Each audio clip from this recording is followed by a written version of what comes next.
اللہ ان کو خوب جانتا ہے۔ اللہ کسی کی ذرہ بھر بھی حق تلفی نہیں کرتا،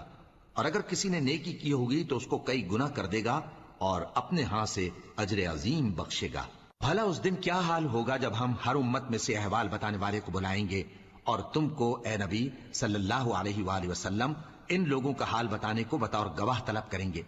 اس روز کافر اور پیغمبر کے نافرمان آرزو کریں گے کہ کاش ان کو دھسا کر زمین برابر کر دی جاتی، اور وہ اللہ سے کوئی بات چھپا نہیں سکیں گے۔ مومنو، جب تم نشے کی حالت میں ہو تو جب تک ان الفاظ کو جو منہ سے کہو سمجھنے نہ لگو، نماز کے پاس نہ جاؤ، اور جنابت کی حالت میں بھی نماز کے پاس نہ جاؤ